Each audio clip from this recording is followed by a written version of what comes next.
Sejak pagi hari, halaman sekitar Gedung Barugan di Pangeran Petarani, kampus Tamalan Rea yang menjadi lokasi wisuda Universitas Hasanuddin Makassar sudah dipadati oleh wisudawan dan keluarga. Kerumunan penuh kebanggaan dan kebahagiaan ini juga dimanfaatkan oleh para pedagang yang menggelar dagangan mereka di sepanjang jalan. Dari penjual bunga, pernak-pernik wisuda, makanan hingga minuman, semuanya memanfaatkan ramainya momen ini untuk menjual barang dagangannya.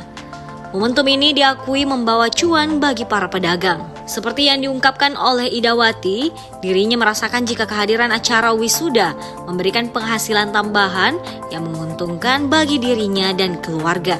Kalau saya tadi tiba di sini jam 6. Biasanya sampai jam berapa?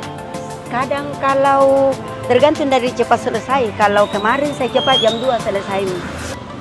Biasa juga jam 3. Tergantung dari anunya gitu. Oh, udah rame gini ya? Iya, kalau sudah kurang orang kita pulang.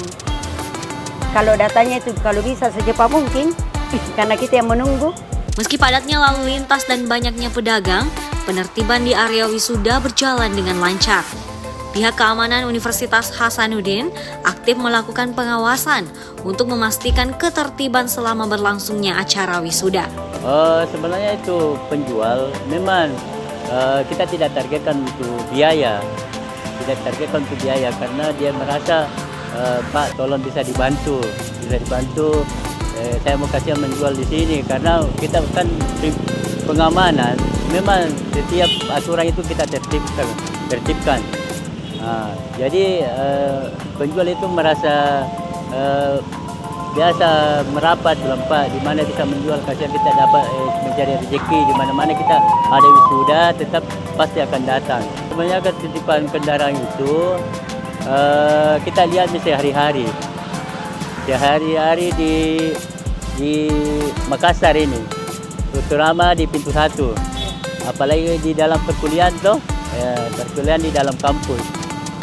Pertama sebelum wisuda itu waktu hari Senin memang padat sekali kendaraan karena saya pengaturan di pintu 1. Iya. Pokoknya jam 6 itu sudah jam 6.30 itu saya sudah ada di tempat itu. Selain menjaga keamanan dan ketertiban selama acara wisuda di dalam gedung, pihak keamanan Unhas juga melakukan penataan terhadap para pedagang agar tidak mengganggu aktivitas wisudawan dan pengunjung. Andi Putri Najwa, Sarah Sabita Suceng, Unhas TV.